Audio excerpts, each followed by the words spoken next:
In this video, I'll be revealing the 8 purchases that wealthy Canadian retirees should avoid in early retirement, because these are the big ticket items that quietly sabotage even the strongest long-term plans. Through working with hundreds of Canadians right on the edge of financial independence, right? Like not the ultra mega wealthy, but not scraping by either, kind of in that middle band where the plan works as long as you don't make too many big mistakes.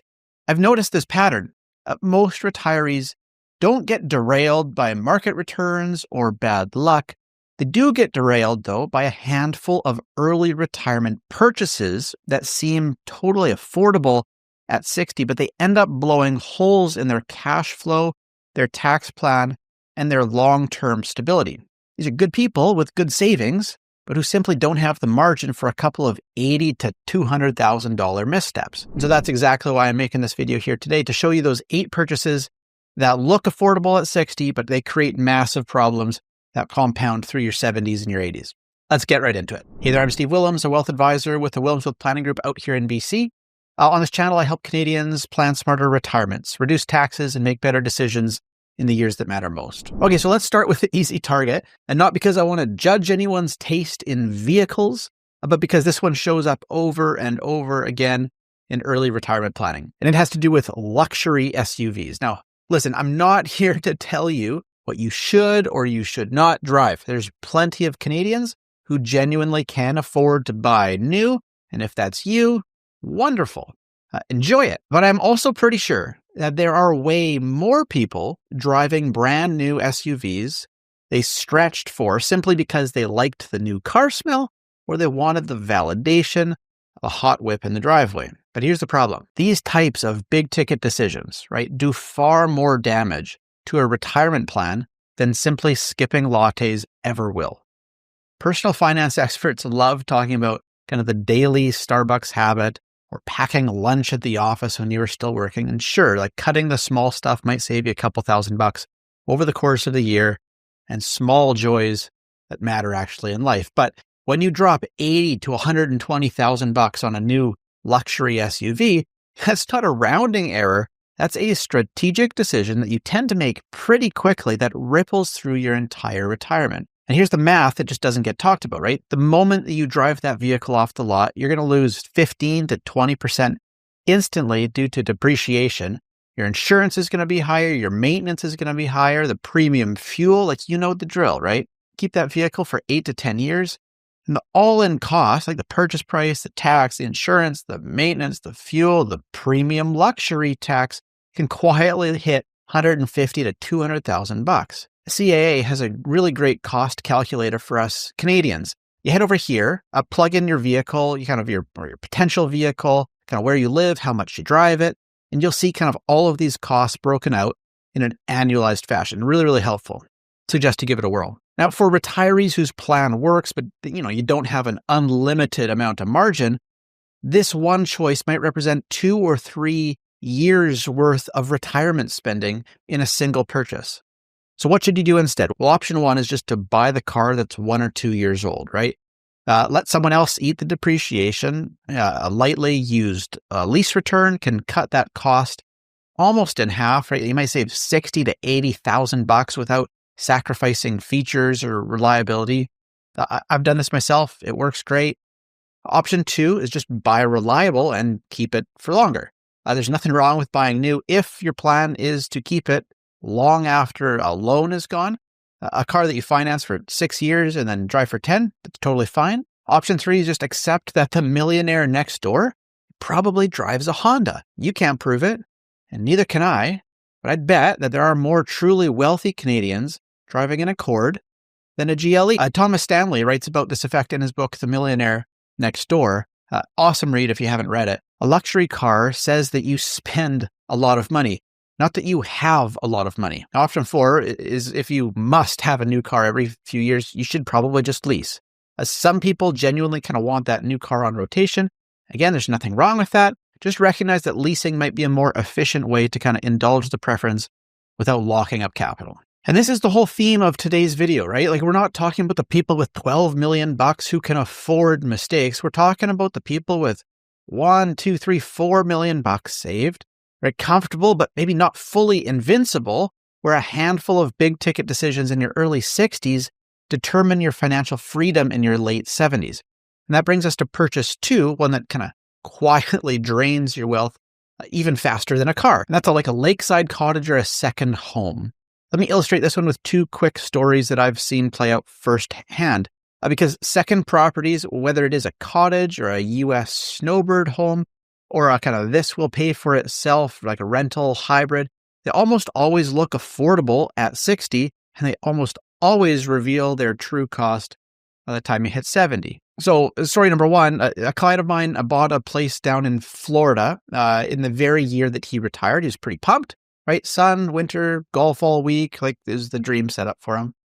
Then in that first winter, it was unfortunate, a hurricane rolled through, changed his entire relationship with this property. He couldn't use it. He immediately had to learn about the Florida insurance claim system. He learned about emergency repairs, navigating assessments, timelines, contractors, all while paying for this stuff out of pocket while the insurance got figured out.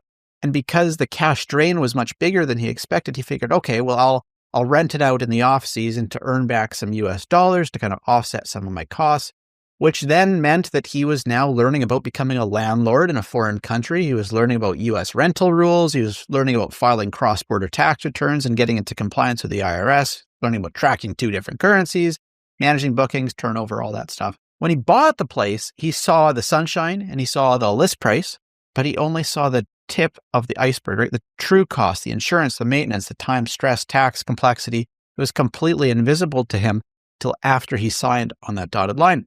And this is the biggest trap with second homes. Like, you don't actually buy the property, you buy the property plus all of the property's future problems. Now, second story, another client, I bought a property down in Arizona back in 2008, 2009, right? Like in the depths of the crash. He was a smart capitalistic thinker. He saw the value when other people saw panic. And to his credit, this turned out to be an amazing investment. He built community there with kind of an interesting group of similarly minded people. He got in at a fraction of kind of normal prices. Club dues at the time were like laughably cheap, because no one could afford them at that time. These clubs needed just some cash coming in the door. But if you flash forward to today, those same dues that used to be $300 a month, they're now $1,800 per month for a couple. Yeah, per month. Many of their peers, right, like people who became their winter family, they've since left. More recently, for increasingly like political reasons, they're just kind of tired of the racket. Groceries now cost more than at home once you factor in the US dollar exchange. They needed a second vehicle down there, and because of the heat and the sun exposure, like everything melts, right? Cracks, it warps, it fails, like AC units, the roofs, the tires, the paint, the caulking, like all of it. They now spend 2 full weeks every single winter just doing upkeep jobs before they can actually enjoy the space. And here's the question I asked them recently. Like, is this the picture of retirement that you had imagined? And for some people, like, yes, it's worth every single penny and every bit of effort.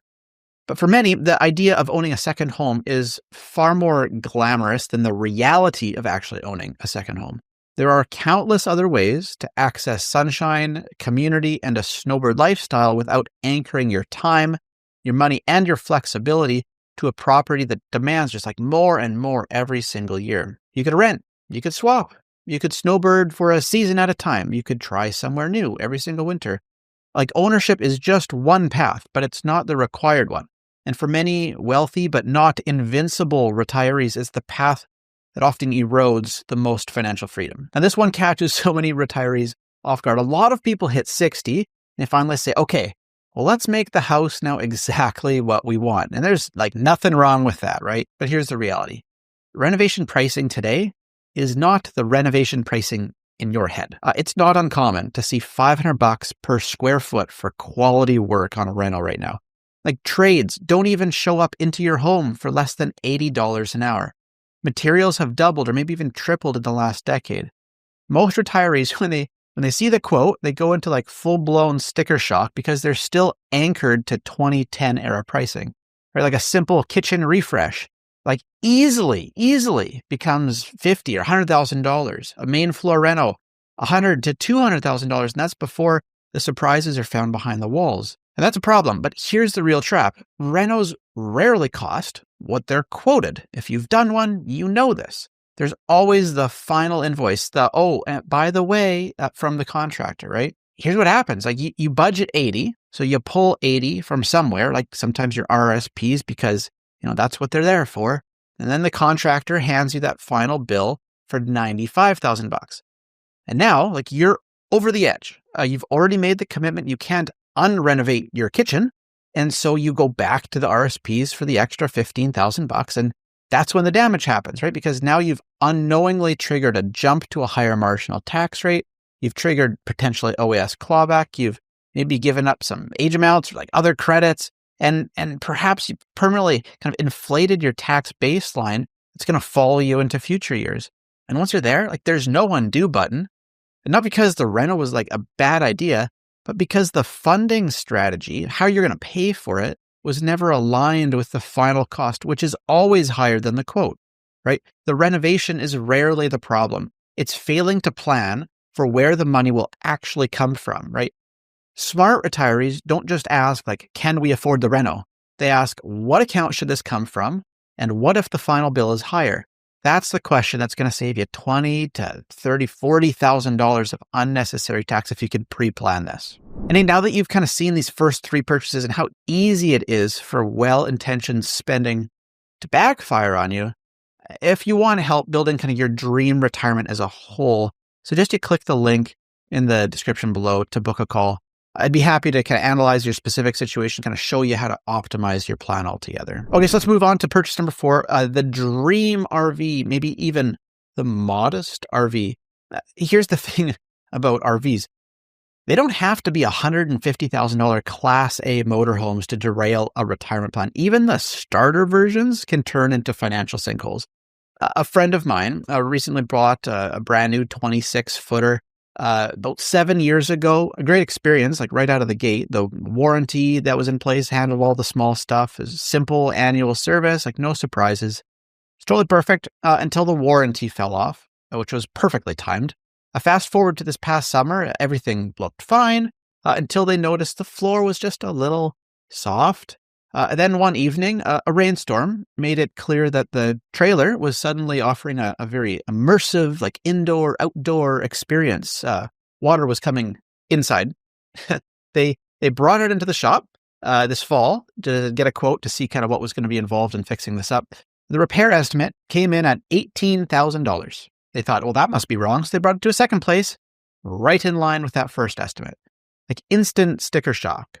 Why? Well, because like $18,000 is pretty much close to what they assumed the trailer would be worth if it was in great shape, not what they expected to spend repairing it. Once you're staring at a post-warranty repair bill like that, the math is awful, right? Like fixing it doesn't improve the resale value. Not fixing it means that you're going to be living in a black mold seal 26-foot box. And if you sell it as is, it means you're taking like this giant loss anyways. So in other words, like you're just stuck. You're dying with this unit. And here's the broader lesson. The bigger the initial outlay, even on like mid-range RVs, the greater the chance that one repair can permanently tilt the economics against you. Once you layer on the usage reality, like most retirees quietly discover that they use it less than they thought, like the storage, insurance, fuel, maintenance, it never stops. Depreciation is relentless. The heat, the moisture, the vibration, they break things even if you treat it well. And before long, what was supposed to kind of be meant as like a fun retirement toy becomes a six-figure cash flow drag over time. Not because like someone was irresponsible or anything like that, but just because like one or two bad surprises happened at the wrong time. The RV dream here, it's not the mistake. The mistake is locking into an asset when you can't afford a single bad roll of the dice without jeopardizing everything else. So that's purchase number 4. Let's move on to number 5. Now I've got a soft spot for this one because my family loves to travel. And for early retirees, here we're talking about expensive annual travel packages. And I get it even more for these early retirees. Like you finally have the time, the health, the freedom to finally go explore the world. But here's the trap. Turning travel into fixed annual expenses is where people get caught up. In your working years, big trips often get covered by, what we'll call free money, right? Like bonuses, tax refunds, maybe commission checks. In retirement, all of those income sources disappear. Every trip is now coming straight from your portfolio or your pension, and every withdrawal hits your tax return. The problem isn't travel, it's the treadmill that forms when you set a pattern too early. A $25,000 trip at 60, it feels amazing. So you do it again at 61 and 62, and suddenly it's a lifestyle, not a one-off experience. Then the markets drop, or inflation jumps, or exchange rates shift, and that annual tradition becomes a strain that you didn't originally intend or anticipate. But retirees who get this right, they do actually approach travel a little bit differently. Here's what they do well. Number one, they test and experiment. They don't commit, right? They'll try different styles of travel, like a big trip one year, local adventure the next, instead of locking into kind of a fixed, reoccurring spend. And number two, they'll plan experiences, not budgets. So they don't say, well, we spend $30,000 a year on travel. They say, what do we want to experience this year? Right? Some years the answer is Europe. Other years it's the Okanagan. A third, they stay flexible. Is the portfolio down this year? They'll pivot. They'll scale back. They'll maybe shift the timing. Like no shame, no panic. It's just smart stewardship. And fourth, they'll leave room for future decades. Your 60s are your go-go years, like no doubt. But your 70s and your early 80s may still offer incredible travel, but only if you haven't yet locked yourself into a pattern that you can't sustain. So here we say this, right? Like travel, please do it. It's one of the best uses of money in retirement. But just don't turn it into a subscription, right? Keep it intentional, keep it flexible, keep it experience-driven. Now, sixth is big down payments for adult children. And this one hits close to home, certainly for a lot of Canadian retirees, because let's be honest, your kids are facing a housing market that looks nothing like the one that you entered into back when you bought your first place. Incomes haven't kept up. Prices have just gone vertical, albeit with a little correction here in the last little bit. And unless your child works in tech or wins the genetic lottery of the bank of mom and dad, buying a home on their own often is no longer possible. So the impulse to help is strong and completely understandable. But here's the problem. A $100,000 or $200,000 down payment, which is often the size that's needed these days, is not a casual early retirement purchase. It's like a major financial event that has to be planned and not improvised. And this is where people go wrong, right? Most retirees want to help now. So they'll reach for the account that has the money, right? It's in their RSP or their RIF. And that's when things go off the rails, right? Because that $150,000 withdrawal from a RIF is not a $150,000 gift, right? It's a taxable income spike on top of your regular income, which means a jump to a higher tax bracket, which means OAS clawback, which means lost credits and benefits, which means a permanent dent to your retirement projections. You wanted to give $150,000, but you end up spending $200 or $230 once tax and clawbacks are included. All because the funding source wasn't necessarily pre-planned. There are smarter ways to help, right? Like you could use your TFSA, right? It's tax-free, simple, clean. But you need to think about like when that money leaves, your TFSA is stopping compounding. There's an opportunity cost here. You got to ask like, what's the plan to rebuild it? Or is this trade-off worth it? Right. Number two, you could borrow against your home. Like borrowing does feel like going backwards, but like a secured line of credit or a low rate mortgage certainly can be cheaper. It can be tax efficient and maybe far less disruptive to your retirement cash flow. Now, this is especially relevant for us here in Canada when home equity, for most of us, is often the largest asset on our balance sheet. A third option is just tapping your non-registered account. If there's cash there, great, simple. But if not, you might need to be looking at triggering capital gains. That still might be better than triggering RSP withdrawals, but again, the math needs to be done here. And then there's the uncomfortable question. Like, should you help right now? Not should you help ever, should you help today? Because for some adult children, pushing them into home ownership, it's not actually helping. It locks them into mortgages that they can't sustain on their own. It's going to anchor them to a geography, perhaps before they're ready to set down those roots. And sometimes you're forcing an adulting process on them quicker than they're actually ready for. Because timing matters here just as much as the generosity of the act. And while we're here, there is another myth that's worth clearing up. Some retirees will say, well, I'll just help them once I receive an inheritance. And that's fine. But the problem is that you don't necessarily know when your inheritance is coming. You might not know how much it will be, and aligning your kid's first home timeline with your parents' life expectancy is, well, it's optimistic planning. Now, back here in Canada, in today's market, right, Toronto, Vancouver, even like mid-sized suburban cities, helping your kids might feel unavoidable. Like it's assumed that you'll have to do it. And I hear you, that's okay. But the funding of that help has to be thoughtful because up here in Canada with our marginal tax rates, our RSP structures, clawbacks, all that stuff, a poorly timed down payment gift can cost you tens of thousands of unnecessary dollars. On next to purchase number 7. Let's talk about boats. Probably the least universally applicable item on this list, but when it does go wrong, it does go spectacularly wrong. One of the worst cases I've seen was a client who owned a $600,000 boat. Gorgeous machine, like a floating condo, like you name it. It's a beautiful piece. But when they were ready to downsize and simplify their life, it took 2 years to sell. 2 full years of broker fees, of cross-border paperwork, complicated inspections, buyer financing headaches. They had wire transfer delays. They had ongoing mortgage, storage, and insurance that they had to pay through this whole process and cost it like, hey, Jim, you got an update for me? At one point, they were genuinely considering donating it to charity just to get it off their hands. That's how trapped they felt because there's this usage reality that we have to deal with here. Most retirees imagine that they'll use their boat every single weekend, but the reality is that it maybe gets used 10 to 20 days per year. That's probably optimistic. So let's do some very simple math for like a $150,000 Malibu. A $150,000 boat, let's say we've got about $10,000 per year in mortgage, insurance, fuel, maintenance costs. Maybe we're going to use it 15 days per year. That's going to work out to probably about $666 per hour of boating. That's probably being generous. A $600,000 boat, you're easily into a $1,500 to $2,500 per hour of actual enjoyment. Again, if that's you, no shame, no judgment. Like you just need to know the math.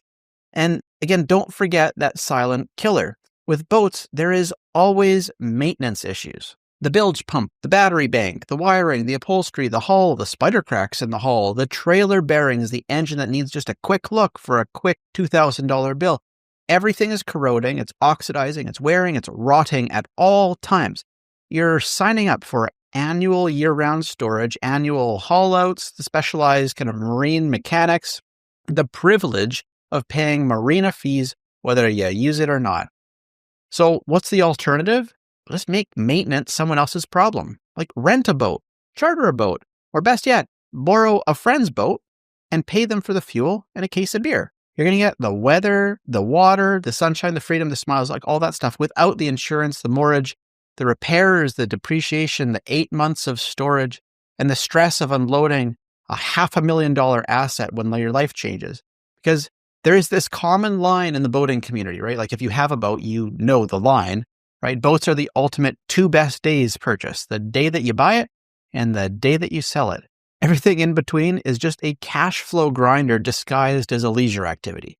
And in early retirement, when sequence of returns risk is real, taxes matter, and the flexibility is very precious, it is one of the fastest ways to quietly erase $200,000 or $400,000 from your plan without even realizing it. All right, let's land the plane here with the 8th purchase that wealthy retirees should avoid: timeshares and fractional ownership arrangements.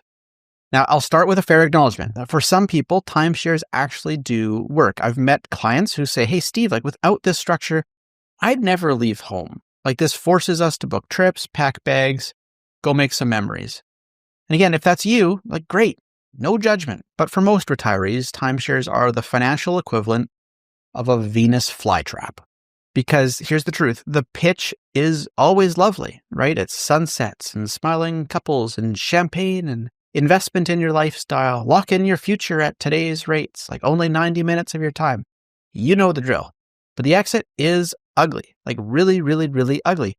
Once the ink dries, retirees start discovering the parts that they weren't told, right? Number one, the fees only go one direction, and that is up. Most start with $2,000 to $4,000 of annual maintenance fees. You'll have special assessments, housekeeping, booking fees, and the exchange fees. 20 years later, you've quietly spent $60,000 to $100,000, even if you barely use the place. Number two, the flexibility is going to decline as you age, right? These contracts assume perfect health, perfect mobility, perfect schedules, and perfect family harmony. But decades later, all this stuff is changing, right? Arthritis, mobility challenges, caregiving needs, changes in travel preferences. But meanwhile, the fees, they're still due every single year, forever. A third, selling is almost impossible. And this is where retirees feel trapped. When they do try to exit, they'll discover the options kind of look like this. You could sell it. Good luck. Resale values often approach zero. You could try to gift it, right? The recipient has to, though, accept those fees, and most won't. You could pay the developer for a buyback program. You could pay a lawyer to try to unwind it. You could assign it to an HOA, but that's rarely accepted. You could default, which is going to destroy your credit. You could die with it and hope your estate can disclaim it, or you could wait for a judge to declare this entire system invalid, which is probably not a great strategy. One of the ugliest things I've ever seen, a retiree who left a paid-off timeshare to their adult kids, thinking this was a gift. The kids sued the estate. That's how badly they didn't want the annual fees. Of course, with everything, there is an alternative here. When you add the purchase price, the annual fees, the assessments, the flights, the booking restrictions, the legal fees, you often end up discovering that you could have spent less money just booking and staying at luxury hotels.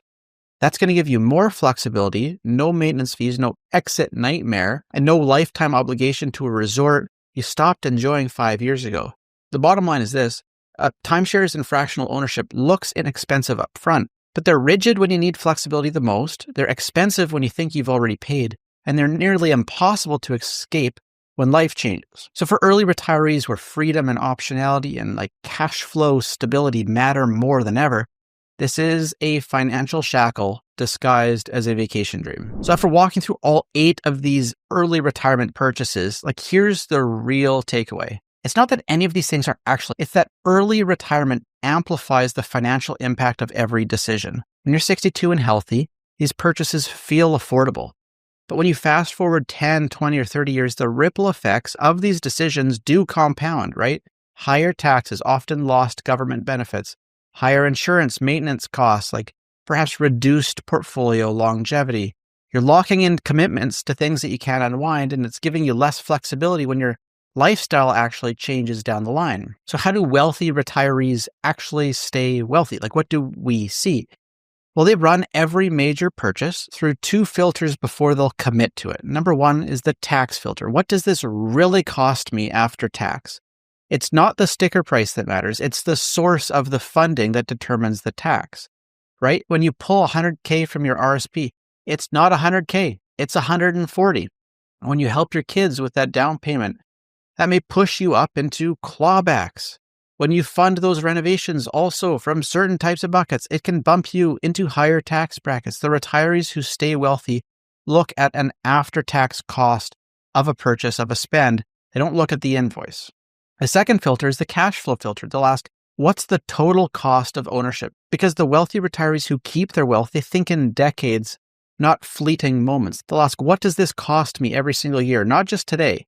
They'll ask, what happens to the cost if inflation spikes or if fees rise? What does this purchase lock me into any ongoing obligations? If my health changes, can I unwind this easily? If markets pull back 20%, will this still feel like a smart decision, right? A 60K SUV is not 60K. A 200K RV is not 200K. Once you factor in maintenance, insurance, taxes, financing, depreciation, and opportunity cost, you quickly see why these 8 purchases quickly destroy millionaire-level retirements. Well, what's the better way to do it? Well, as an orienting principle, I say, just experiment before you commit. Do you want the RV lifestyle? Rent one for 3 weeks. Are you thinking about buying a boat? Cool. Charter one once or twice this summer. Are you dreaming about winters in Arizona? Do a month-long rental there 3 years in a row before you sign a deed. A lot of retirees discover that they love the experience. They just don't want the ownership. And hey, if you get these early retirement decisions right, your plan can become pretty much unbreakable. If you get them wrong, though, even a $2 or $3 million portfolio can feel fragile pretty fast. And so if you want help evaluating one of these big decisions for your own life, like cars, cottage, gifting, whatever that purchase is for you, that's exactly the kind of help that we do for our clients every single day. You'll find a link in the description below where you can book a call. I'll walk you through your numbers personally and help you avoid these traps and kind of build a retirement that you can enjoy with confidence. Hey, that's all for now. Thanks for watching. I'll see you in the next one.